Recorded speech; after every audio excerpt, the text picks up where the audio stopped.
hoje você está com duas profissões, né? Sim. Médico, você ainda não deixa de ser médico, Uhum. então agora gestor.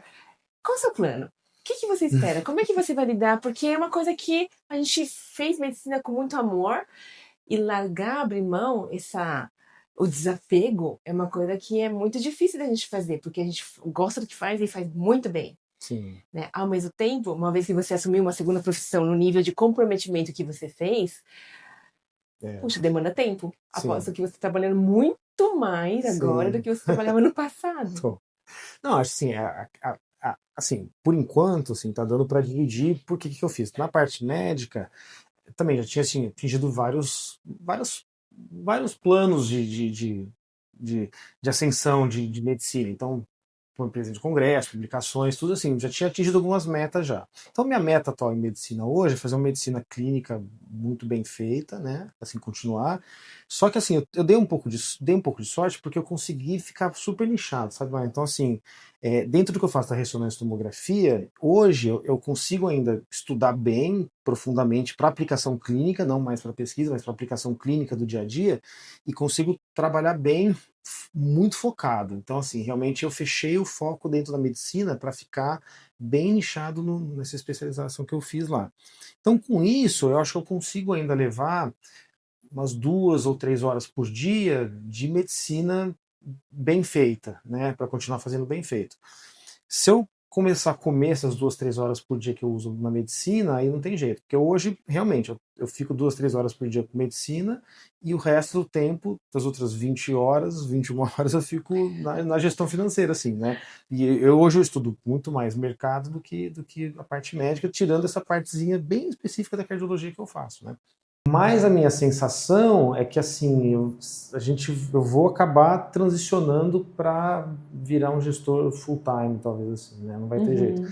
Mas no final, assim, um pouco da ida, na verdade, para essa parte financeira e para a parte de gestão, é que no final o trabalho é ajudar as pessoas, entendeu? Assim, então, assim, nesse ponto que eu não estou sentindo muita falta, vamos dizer, da parte médica, porque assim, eu acho que hoje eu ajudo mais gente sendo gestor financeiro do que o que eu faço com medicina, muita gente faz. O que a gente faz na gestão, eu acho que a gente faz algumas coisinhas um pouco diferentes, assim, né, em alguns aspectos. Então, eu acho que hoje eu consigo ajudar mais gente fazendo a parte de gestão financeira do que a parte de médica puramente, né? Eu acho que as duas coisas são muito imbricadas, assim, em termos da gente tratar outros seres humanos, outras pessoas. Então, assim, essa humanização da coisa é o que, assim, o mesmo que me atraiu da parte médica, da parte de gestão financeira continua, o que muda é o embasamento técnico, mas o tratamento com as pessoas é mais ou menos, de certa forma, parecido. Cuidar do outro. É cuidar do outro. É o chamamento que a gente teve quando a gente escolheu fazer medicina. Isso. Só que tem uma coisa bem bacana que você comentou, que poucos colegas têm, que é essa lucidez de você deixar de fazer a medicina a partir do momento que você percebe humildemente que a gente não consegue mais fazer a medicina naquele nível de comprometimento, de capacitação, porque hoje a velocidade das coisas tão grande. Oftalmologia, por exemplo, eu vejo muitos colegas mais velhos não conseguem acompanhar a tecnologia, novidades, manejos, condutas, cirurgia.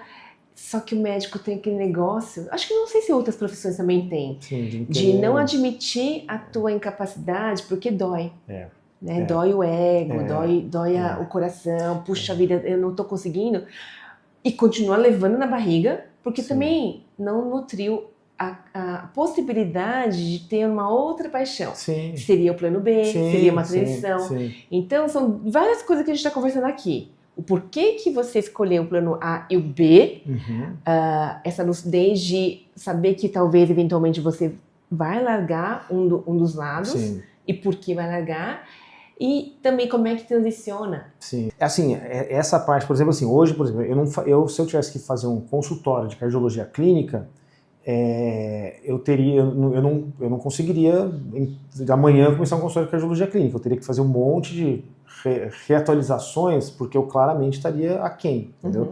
Então, assim, essa possibilidade realmente de fazer esse nicho que eu faço de imagem, eu continuo numa discussão de alto nível, continuo indo para congresso, dando palestra em congresso. Então, assim, eu percebo que eu continuo atualizado e consigo fazer isso daí. Mas é isso daí que você falou, assim, se eu tivesse assumido uma UCO, por exemplo, tá plantando uma UCO, eu não conseguiria fazer de uma maneira adequada. Então isso daí eu já aboli do meu dia a dia de profissão médica, assim. De um outro aspecto, assim, né, a gente tem próximo de 50 anos, assim, a gente está fazendo 50, nossa turma está fazendo 50 anos. 50 anos, para grande parte de profissionais fora da medicina, meio para o final de carreira, assim, é difícil uma contratação, às vezes, de um engenheiro, às vezes um advogado com 50 anos. Pra gente, 50 anos em medicina, a gente não é muito novo ainda, né? Então, assim, nossa perspectiva de vida, né, vida mesmo, assim, a gente ainda está muito novo ainda, assim. Então, hoje, assim, antes 60 anos eram considerados velho, hoje 50 anos a gente está, assim, numa fase de vida, né, de saúde muito boa, tudo. Então, isso é uma coisa legal de permitir que, assim, que hoje a nossa vida pode ter duas profissões na mesma vida útil, você consegue continuar isso, porque a gente tem energia, tem saúde para poder fazer isso. Então, essa mesclagem, vamos dizer assim, essa mudança do A para o B, eu acho que juntou muito isso, assim, um certo esgotamento de uma parte da profissão, que é essa de, né, galgar alguns objetivos que eu tinha, uma meta que as pessoas têm dentro da profissão. Mais, né, do que esgotamento, é meio check. Isso, exatamente isso. Check, exatamente. Alcancei. Tá, isso. What next? Eu, assim, publiquei lá, sei lá, eu publiquei mais de 50 artigos, eu publiquei um monte de vezes internacional, eu falei, já presidi um congresso internacional, assim, tava, assim, mais ou menos satisfeito de alguma coisa, assim, e talvez tivesse mais coisa para chegar, assim, para ir. Mas como eu falei, eu acho que o quanto que eu agrego de valor para outras pessoas e para mim mesmo, assim, para satisfação pessoal, eu acho que eu estou agregando mais valor tendo esse plano B, mas eu já tinha um ganho financeiro de aplicações próprias, né, do que eu tinha construído financeiramente, já há 3, 4 anos que eu ganhava mais do mercado financeiro particular, privado, do que eu ganhava como médico. Então isso também, assim, me deu uma certa liberdade, essa liberdade financeira permitiu também com que eu cultivasse esse lado financeiro sem depender totalmente dele. Porque se eu dependesse totalmente da parte financeira, eu talvez também não conseguisse fazer essa transição. Então, essa liberdade financeira ajuda um pouco facilita isso.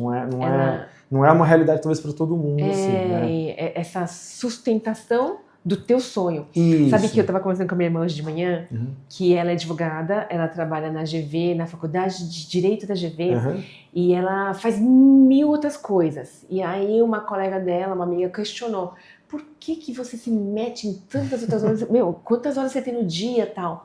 E aí minha irmã falou assim, uma coisa muito parecida com o que você falou, é o senso de fulfillness. Sim. Né? Porque assim, fazer, assim, a gente tá lá até 50 anos, teve uma profissão, acabou, não, né? Que mais? Sim. Porque você viver só para comer, respirar e dormir, né? É muito, muito desperdício dessa vida que é tão preciosa. Então, assim, é bem isso, né? Então, é muito o que os japoneses chamam de ikigai, que é fazer o seu dia a dia, todo dia contar. Sim. Each day counts. Então, isso é muito legal. É o ikigai. Você acorda e fala, yes, e agora? Sim. Então, essa é uma filosofia de vida que é muito bacana escutar o que você está fazendo, porque, claro, capacitações, não é, é super capacidade para você transicionar. Você montou um arcabouço, uma estrutura para que te permitisse, financeiramente falando, de você fazer isso tranquilamente.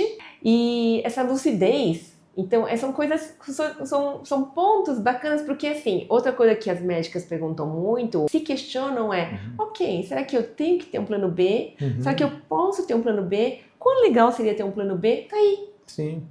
E assim, não precisa, assim, o plano B não precisa ser necessariamente alguma coisa assim, profissional, financeira, assim, mas assim, é uma certa ocupação que você tem a mais, essa vontade de se acorda com vontade de fazer alguma coisa diferente, entendeu?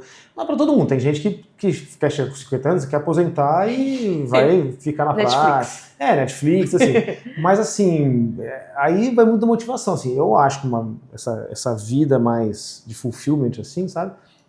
É essa coisa de você descobrir, de ser curioso, tudo assim. Eu falei, acho que varia de indivíduo para indivíduo, mas assim, ter essa possibilidade, e de novo, a gente vai viver até 85, 90, 100 anos, assim, a nossa perspectiva de vida, uma vez que você chegou num certo determinado, 50 anos, você não tem grandes doenças, a sua perspectiva de vida realmente é uma vida mais longa, assim, né? Então, assim, eu acho que a gente tem muito tempo de vida ainda, assim, aposentar com 50, 55 anos, assim, ficar o resto da vida sem uma motivação, um objetivo, assim, eu acho muito difícil, assim, né? Então, assim, hoje, por exemplo, assim, teria condições de me aposentar e tranquilo. Mas, assim, realmente, estou trabalhando um pouco a mais nessa transição, né, que tá montando as coisas, mas, assim, é extremamente satisfatório, assim, extremamente satisfatório. Então, assim, eu acho que eu não...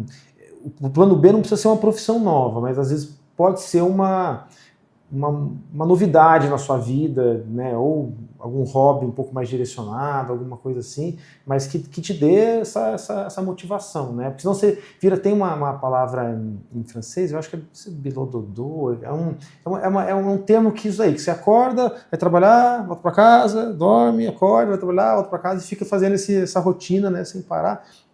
Eu acho que isso é uma das formas de envelhecimento muito rápido, assim, acho que você envelhece muito rápido, assim, sabe, de motivação, pelo menos, assim, sabe, então é legal.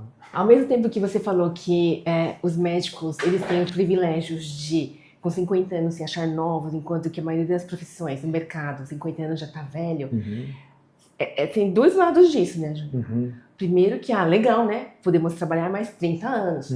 O outro lado não preciso nem me preocupar se eu vou trabalhar mais 30. Para que eu vou me preocupar em juntar e criar um patrimônio se eu trabalhando, dando 3 plantões por semana, já consigo pagar a conta?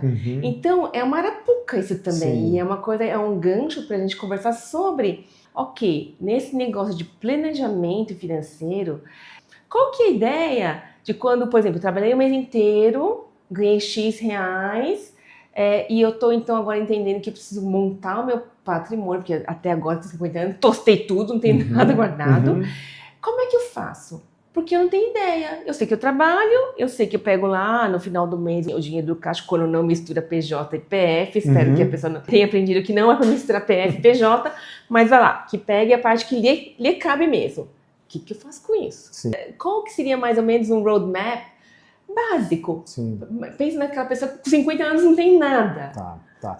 Bom, então dividir as duas partes. Assim. A primeira parte, assim, eu acho assim, a gente pode trabalhar mais 30 anos, mas assim, ter o patrimônio te dá liberdade de dizer não para algumas coisas que você não quer. Por exemplo, dar 3 noites de plantão por semana. É uma coisa que acho que ninguém almeja ficar fazendo isso até aos 80 anos de idade. Ninguém vai ter energia depois de um certo tempo. Então, assim, essa questão da criação de um patrimônio que te sustente te dá algumas liberdades para dizer não, que acho que a grande liberdade financeira é essa de você poder dizer não para algumas coisas que você não queira. E aí focar, inclusive, dentro da sua profissão médica, que você quer ficar mais nos próximos 30 anos, só fazendo a parte do filé lá, a parte mais interessante, ou que se você quiser especializar dentro de uma parte que você goste mais. Então, esse planejamento financeiro, ele realmente te dá liberdades de escolha. E isso daí eu acho que mesmo que você queira continuar trabalhando mais 30 anos, você vai trabalhar com uma qualidade de trabalho muito diferenciada se você não tiver, né?